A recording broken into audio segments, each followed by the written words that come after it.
This is going to be the uncut version. George, fuck you.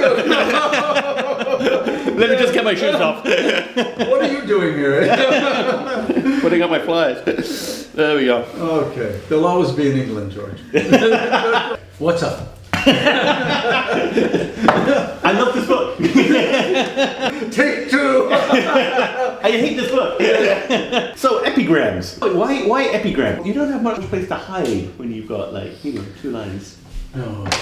No, it's a terrible thing. It was actually an inoculation. I was abducted by the great epigrammist La Rochefoucauld. And, what do they call that? Stockholm syndrome. Oh yes. Yeah, I kind of went over to the other side. You left your hostage taker. That's it.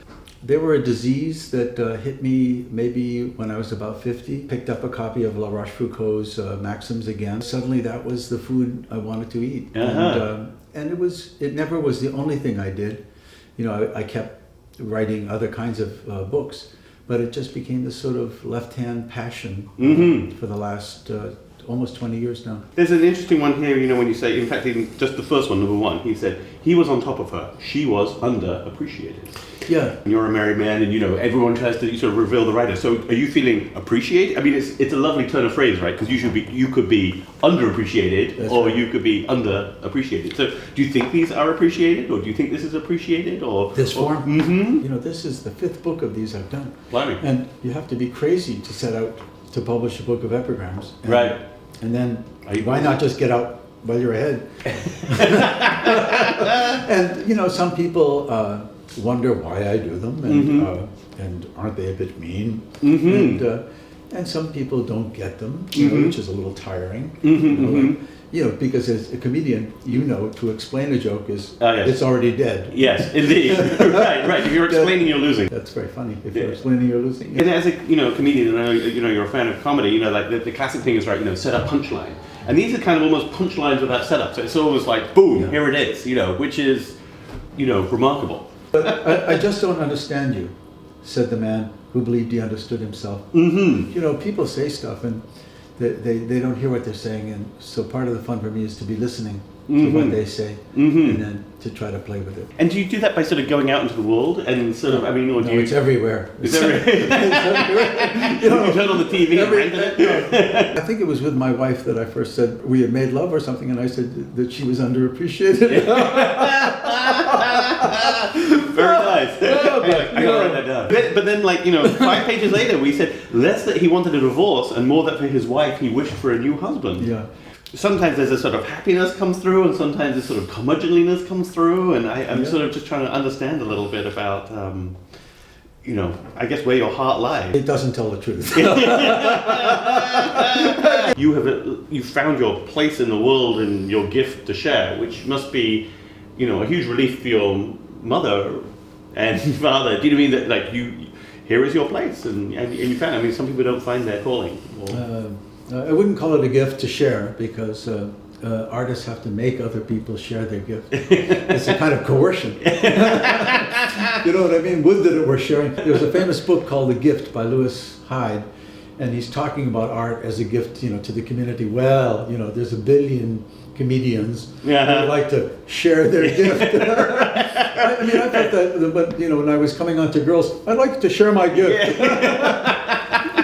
So, Freud, they say, no sexual intercourse after age 40. Gandhi, celibate from age 36 on. Draw the correct inference. Well, what is the correct inference? Right, what exactly? But that's my point. I don't know. People have all kinds of ideas about chi, sexual chi, and achievement. And I'm saying, let's think about it. Here's one I love.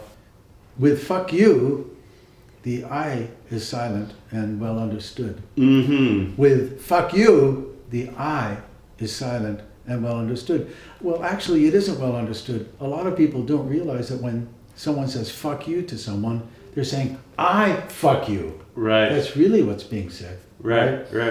So to me, I hear the phrase fuck you and I say, well, what's really being said here? Who's doing what to whom? Right. It's not go fuck yourself. That isn't it. That's different. That's a different phrase. Yeah. No, for sure. Well, and the interesting thing is, you sort of seem to be, you say the I is silent and well understood, but it's not well understood. No. So there's a whole bunch of things that draw the correct inference. I'm kind of I feel like you're fucking with me now. Is it well understood? No. Now I'm just feeling dumb. Because I'm like, I didn't understand that. Well, I'm not alone, it turns out. Yeah, no, I'm saying, hey, think about it. Yeah.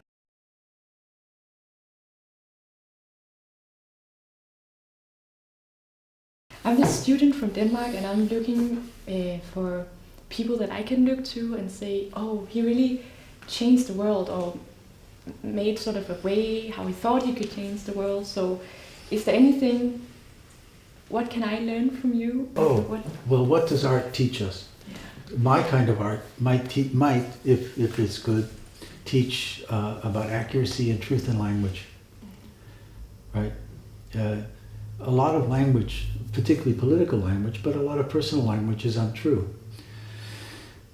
So working in this form might teach someone, might help them understand better how to hear what someone else is saying, what they're really saying, or how to speak more honestly or clearly themselves. It might also help someone be more aware of their own motivations. In other words, we often think we're right when we're blind to our own behavior. If you were interested in the music of the English language, this might be of some value. When I finished reading this, I didn't think, whoa, I'm so lucky to be in this world. I'm so happy to be in a relationship. And are you disillusioned? Oh, I think you can't be a human and live very long without knowing a lot about human shortcomings, right? But I think you can also savor what's beautiful. In the essay at the end, I quote Jonathan Swift. I tell you, after all, that I do not hate mankind. It is vous autres, you others, who hate them because you would have them be reasonable animals and you're angry at being disappointed. So he was saying his expectations were lower than Alexander Pope's, but it also it made him not hate them, but he did want to describe what was horrible in the things they did. Later in the same essay, I wrote that epigrammatists have to remember, beholders of human beings do generally discover everybody's face but their own.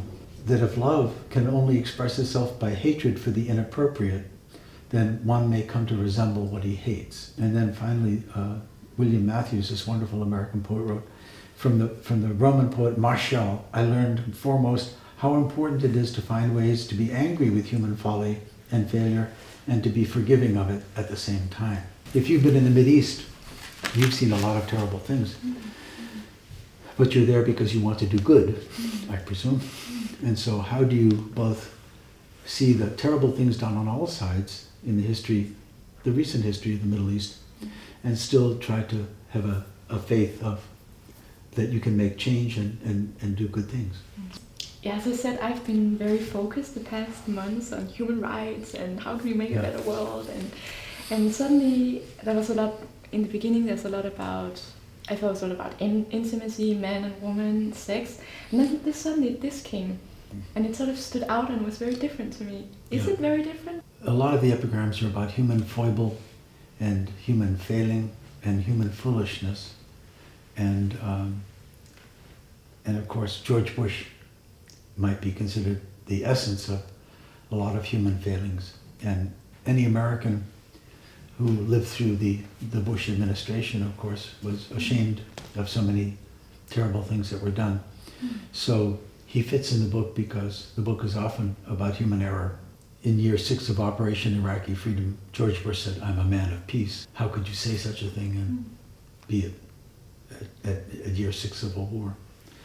And how could you have avoided combat but be planning a war? I have a question about the title, hesitation marks.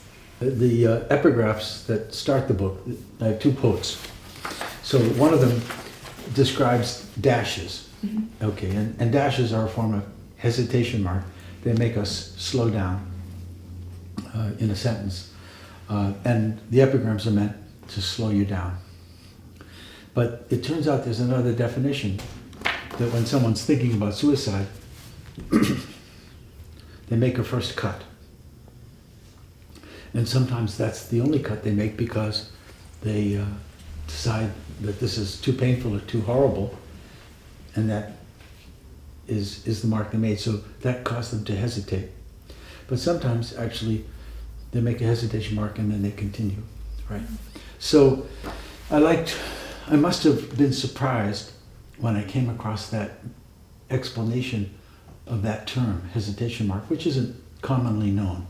It's not a secret, but I had never heard it, and I read a lot. And so I think when I thought about the dual aspect of that phrase, that it could be either something to do with grammar or something to do with something, a darkness in human possibility, then I thought it would somehow catch different qualities of the epigrammatic, because they're kind of cutting and dark, but they also are meant to give you pause. Because it's my first time to read epigrams, I felt that, like you said, it's very precise, it's short, and it sort of leaves things out that we take this break to sort of think, what is it they're really about? They're very argumentative too, because they're precluding a lot of kind of storytelling. Like they're so short, they're saying this is the whole story. Well, of course, nothing can be the whole story like that. So they're kind of, in a way, they're a bit of a violence against the reader, because they're saying, hey, this is the whole thing, when it isn't the whole thing.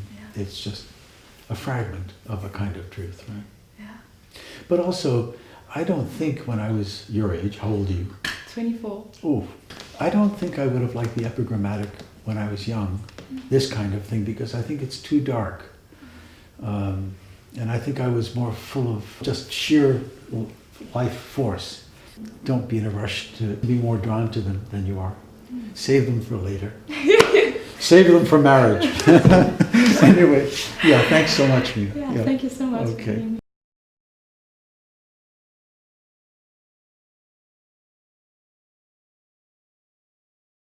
You described the process of conception, how you come up with the idea of epigram.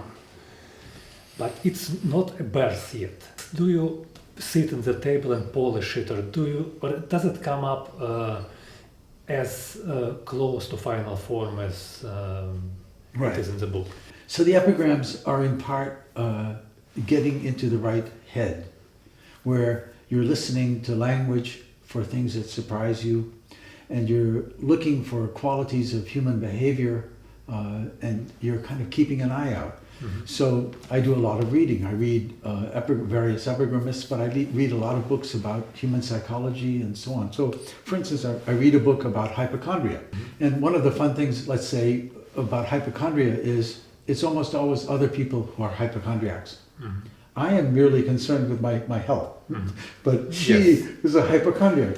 Well, so you see that when I'm reading about hypochondria, I'm already looking to implicate myself, or to see the ways in which I don't implicate myself, and to see where it might lead me to make a comment about human behavior. So the epigrams really start in part with this attentiveness and this curiosity. So now I'm reading a book on hypochondria because I hit the word hypochondria, and now I want to know like the history of the word and what can I learn. And then I get to this idea that hypochondria is almost always other people. That's very funny to me. Well, I don't get an epigram out of that. And then the word hypochondria is just kind of bombulating in my mind, and I go back to my page of fragments of epigrams and ideas for them, and I see the word hypochondria, and this time suddenly it comes to me. Overkill. Just like that. Yeah, that one is just, that's the way that happened. So then that's it. And I say, oh, wow, hypochondria, overkill. And I don't think it's been said quite that way before, and I don't think it can be said more succinctly. So that's one way they happen. If you're going to write about love and human affection, you're going to end up writing about jealousy or thinking about it, its qualities. And so for years, among other subjects, I've been interested in what people have to say about jealousy. So I have a prepared mind on the subject of jealousy. And jealousy, a lot of it has to do with triangles. It takes three people to make jealousy, right? And so triangles, that idea's in my head for years. And then I start thinking about it. And there is a kind of triangle called a right triangle, and then suddenly it comes to me, jealousy's geometry. See, because now we're talking geometry. Jealousy's geometry, no right triangles. And so I get to play on the word right. But does it happen to you that you come up with the idea and you still have to sit and polish it like jeweler does with a precious stone to make it shine? Oh, sure. The hyperbolist choking, superlative stuck in the craw of his better self. Okay, well, there's a lot going on in that. And the craw is here, but craw is not a word we hear anymore. But I want a violent word. I don't want to say stuck in his throat. Yes. I don't want to say, so it takes a while to get craw. And there is we don't have a common word, hyperbolist. We do have the word hyperbole, but now I'm making a noun. The hyperbolist choking, so now I have to really envision it. How does it work? I'm angry at a person who uses hyperboles too easily. I've come up with hyperbole and then a hyperbolist. That's part of it. Now I try to envision it. I really want the hyperbolist to be sickened by his own hyperbole. But no, not sickened, choking. So the hyperbolist choking, and now how does it work? Superlative, I had to come up with that word. A superlative stuck in the craw, and I need craw because I need a strong word of his. And then what? Stuck where? In the craw of his what? His better self. Better self. Yeah, so that one took a series of steps to get to. Yeah. You mentioned that epigram makes you stop and think. In a form of pure epigram, like it's in your book, it certainly does. And the format of book, I believe, also suggests it. That's why so many empty spaces. It's a space for me to think. Yeah. Here is spot for you to say something. Here is a huge space for the reader to contemplate on it, to meditate on it. But what do you think about some other forms of epigram? Let's take Mark Twain, or rather, let's take Lewis Carroll, whose book is full of epigram material. Yes. It is all about wordplay, but he doesn't let people stop. He push or maybe pull the reader down the line of the story. You literally don't have time to stop and think about this epigram. You have to read it again and again and find more and more jewels. Yes. What do you think about these two forms? Epigram, as you put it, and epigrams hidden in the text. In the text. Yeah. About the white space, all the white space. So the white space is very argumentative. It's saying, look, you need this white space to let this epigram work on you.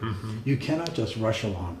Now, of course, this is like poetry. A lot of poetry uses a lot of white space. It too is argumentative. The poet is saying, this is a sonnet or something even shorter, some lyric poem, and it requires the white space for you to understand it.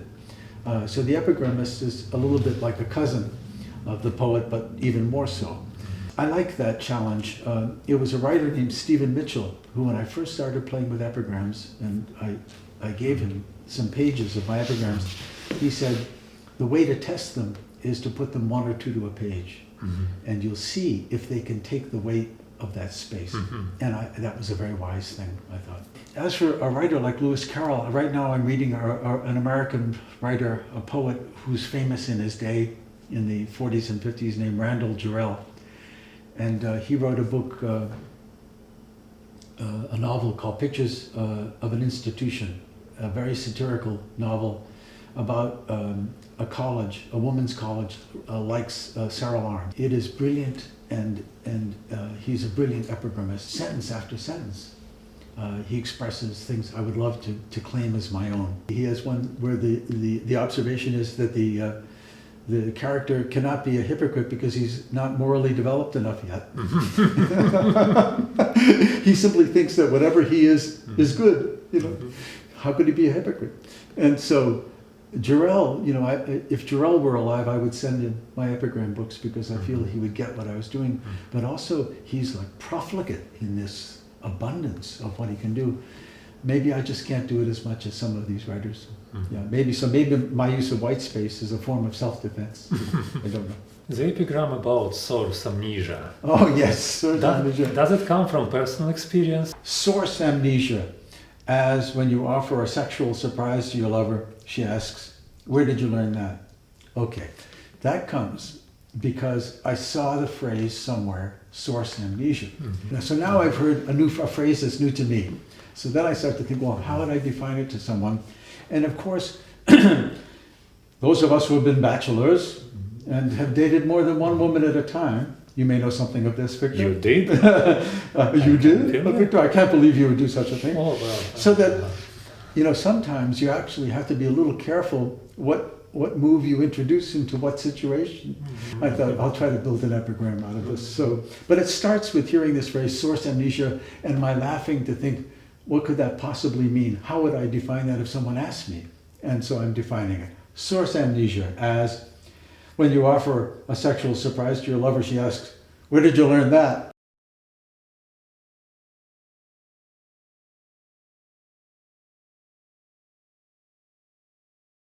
Kathy, I want to thank you, for your kind words that we used as a blurb on the back of the jacket, and you called attention to the phrase, riddled with perfection. And I want to read just the paragraph. Head on pillow.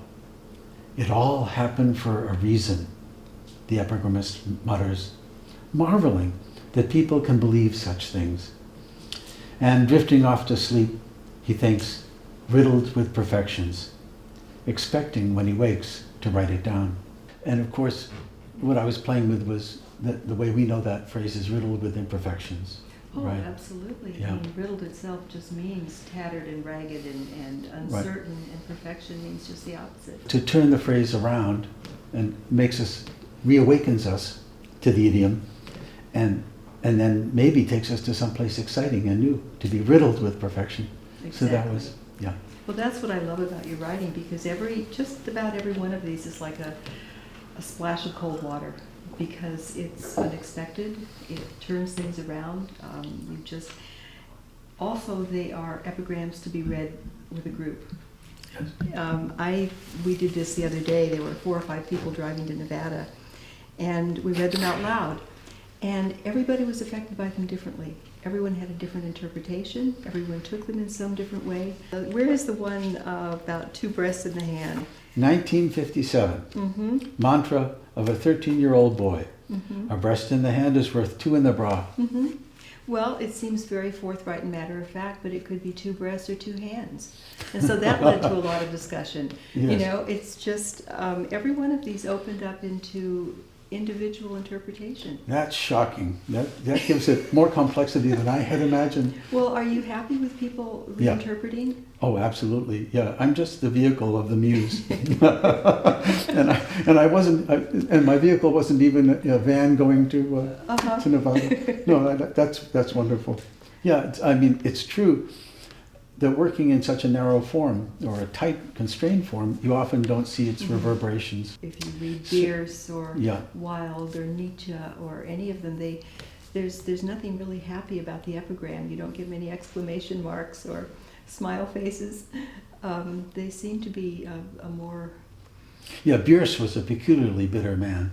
And he, as I say, he erased himself.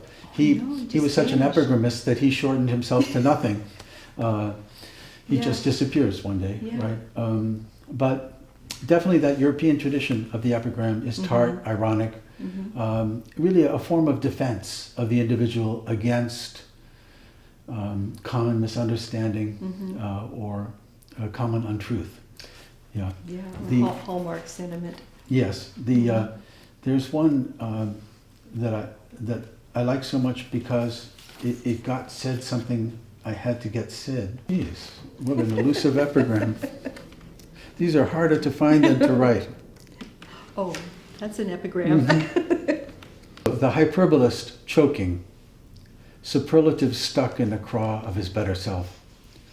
And I was actually thinking of a real person who I referred to in the essay at the end, Dr. Wayne Dyer, who's a well-known PBS self-improver. And he writes in one of his introduction to one of his books, he's written 30 books, Wayne spent 1 entire year reading, researching, and meditating on Lao Tzu's messages, and ultimately writing down these essays as he felt Lao Tzu wanted you to know them. As Wayne says, this is a book that will forever change the way you look at your life. Writing this book changed me forever too. And I go on to say, forever. How clean the stables of such talk. That's Okay, wonderful. so, but I wasn't done with him. Mm-hmm. He had affronted me, and in a world of people like him, what do you do? Mm-hmm. So I wrote, okay, so it's hyperbole to begin with, Mm-hmm. forever, and hyperbole kills you. I mean, there could be a whole category called death by hyperbole. Right? So the hyperbolist. So I imagine what could happen to someone who uses too many hyperboles of the kind I just did. The hyperbolist choking, and what would he choke of? A superlative stuck in the craw of his better self. Because craw is one of those good, honest words, It is, right? definitely. And so it's the opposite of a hyperbole. Right? Uh-huh. So, And yeah. you could have actually stopped at craw, but you went even better, and you used his better self. I escalated, by Yeah. insisting he had a better self. You're Yeah. right. The hyperbolist choking, that's wonderful. superlative stuck in the craw of what? Yeah. His better self. Yeah, that's Yeah, wonderful. he pissed me off big time. Well, you actually, that was interesting, because I was going to ask you how you come to write certain epigrams, and obviously Dyer irritated you, and you then went and did this. Is that the usual? No, it's not. Sometimes, it's often not so direct. Sometimes it's just wordplay. I hear an idiom, I'm reawakened to that. But sometimes, it is a provocation in the world, this whole New Age stuff. And the fact that New Age people, and Buddhists, I might add, write so many, many books about how to improve your life forever, that you want to just get out a shovel and start doing your best in the stables. I had one thought that struck me. Oh, this one right here. This one seems a little bit different. Where is right here? Not 49. Thank you. I was going to You're right here. I was going to get on my Ouija board. Yeah. Most of them are concise within Yeah. themselves, but this one about the old, something's coming, 1,000, 1,000. That seems like a different thought. The old, something's coming. 1,000, 1,000. And the way it is, like in a child's game, you count presumably to 10. Yeah. And it's over. Yeah. And so is that what the old are doing? They're counting 1,000 and they know it's actually pretty finite. Yeah. Yeah, it isn't going to go Yeah. to 1 million, is it? Yeah. No. Do you dream in epigrams? No, but I have thoughts, and I get up. I have pen and paper, and I have two categories of night thoughts: dread and dreader. that's not true.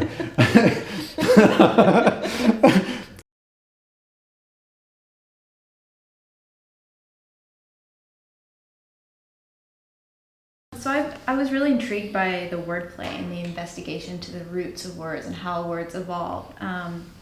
In particular, on page 13. Masturbation, from the Greek mensa, penises, and the Latin tubare, to disturb, or from the Latin mano stupare, to defile with the hand.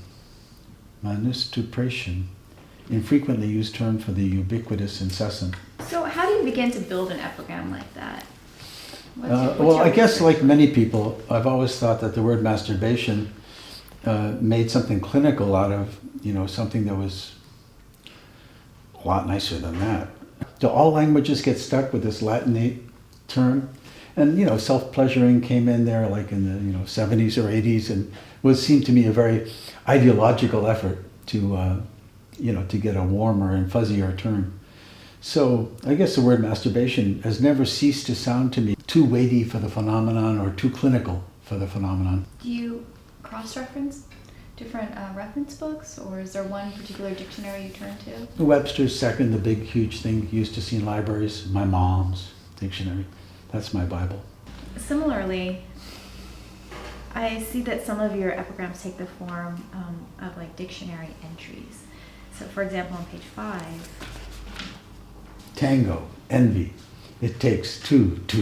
how did you come to that kind of form? Because I see that coming up, and I think I've seen it in the earlier books of epigrams. Envy is an emotion that is like masturbation. It's everywhere, but it's unacknowledged a lot of the time.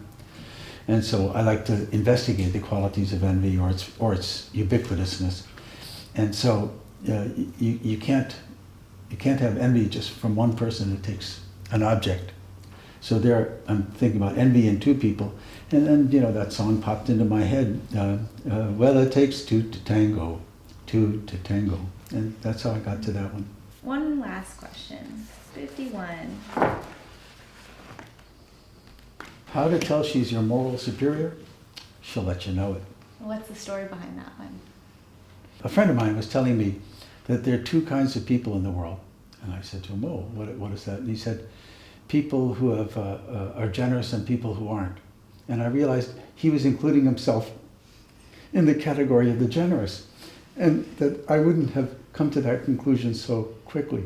So that was kind of bombulating around my wicked brain. And then I just tweaked it, and changed gender, just, for the heck of it. And then went to moral superior because that's kind of what I felt was being said. Yeah.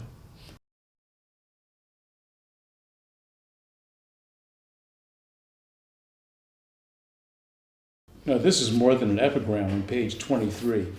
Young biologist, just married, and suddenly avid library researcher. Yeah. Female chimpanzees, he's learning, vocalize before and during penetration. Evolutionary advantage in screams and grunts, stimulating partners, blurring paternity to gain multiple protectors, allowing competing sperm access. So, young biologist, library, copulation calls. At home the night before, finally achieving orgasm by penetration, his bride had cried out, "I'm coming! Everybody, I'm coming!" Really what I'm thinking about is, all the stuff that's in people's heads when they're making love. And often there are other people in people's heads. Well, let me tell you something. Okay. And there would be an epigram from this. I was once making love with a woman, and there was part of me that was backing off from the experience. I have to recognize this. I have to recognize this. I had a defense going on to not participate with her while we were in the act of making love. Yes. And a thought crossed my mind. I forget what it was, but it was a thought. And right there, in that moment, I thought, God, this thought is really important. Yeah. This is the most important thought I've had in my life, and it's happening right now. And because I had to focus completely on that thought, but that was my way of getting away from her. And you lost the thought. I don't know what the thought was. Tragedy. Tragedy. Famous, I'm searching for that thought. that's right. The whole rest of your life, Maybe if I find that woman and have sex with her again, it'll come back to me. that would be nice. Yeah. But who is the woman? You can't. Oh, no. Lemmy. This is not good. And I also want to say, shame on you. In fact, I'd like to turn to the camera and say, Oh man, this is sad. Which one is that? Page 52. Jesus. This is sad. Oh no, there's a picture. There's a whole novel right there. Can I read it? Please, please. Upscale restaurant, celebrating her birthday, dining alone, a party of one. That's lovely because it's so evocative of so much. And of course, it all comes from that phrase, when you go to a restaurant, yes, it's a party of two, a party of three, and they say a party of one. Yeah. And of course, a party of one never sounds like a party, does it? I want to give her a hug.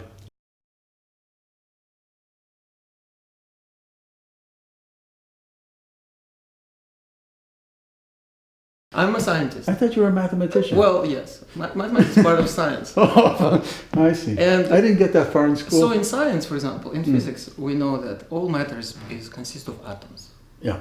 So, and as a scientist, you would like to go to and find the smallest building blocks of the universe. So you have atoms, and then you ask, what does atom consist of?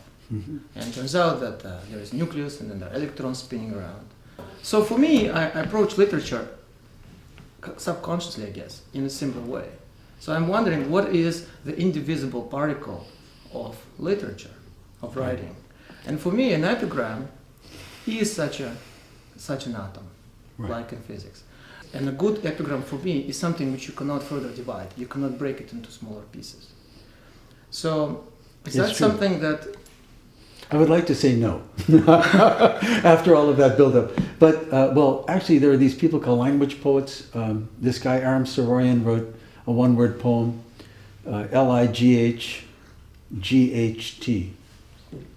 light. L-I-G-H-T-H-T. That was his whole poem. And he showed it to his father, the great novelist William Sorian, and who was not impressed. But so if we go past the one-word language poetry kind of stuff, yeah, I think epigram aspires to be a prime number. And you know what a prime number is. Yeah, that's right. Can you tell us? I'm here to see if you really deserve tenure. Yeah, but a prime number, in my high school understanding, is something that's not divisible by anything else.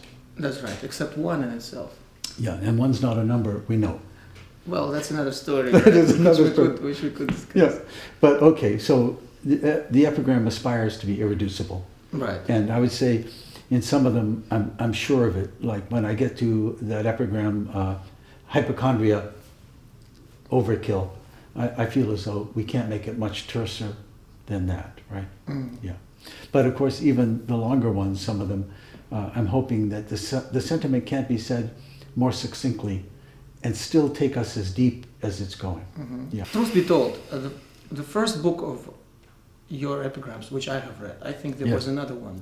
There's this epigram, which I thought I invented. Sex, what puts you in contact with people you might otherwise never know. What you discovered, Edward, was the thought. But I discovered the epigram. Some of them I resonate with me because of my being a mathematician, like this one. I'll let you read it. Oh, jealousy's geometry, no right triangles. Yeah. You can see where my math stops. Yeah. Yeah. So, what does it mean?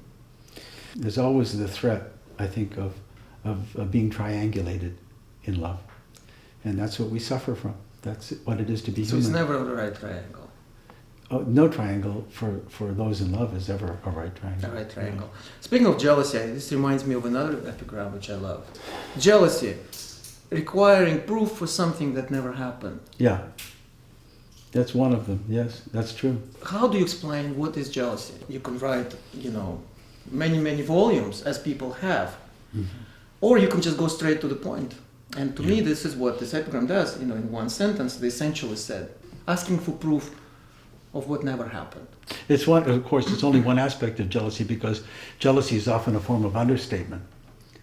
You see, you're jealous of someone and you don't even know the whole truth, but you're right. You're onto something. Jealousy equals self-knowledge, indicted for hyperbole, guilty of understatement, demanding proof of what never happened. If you know you're capable of betraying someone, then you can project and see and be jealous of what others are doing. Jealousy indicted for hyperbole, guilty of understatement, that is sometimes jealousy actually underestimating what's going on is worse than you think. Think of Tiger Woods' wife right now. She was jealousy of one text message he was delivering, and now it turns out that she was totally underestimating the situation. Overestimating. Yeah. And jealousy, demanding proof of what never happened, yes. False modesty, the truest thing about him. Yeah. How about that? Yeah. Well, I like phrases like false modesty, and I just like playing with them and kind of... False, true, false. Yeah. See, Yeah. You can see where I'm coming from again.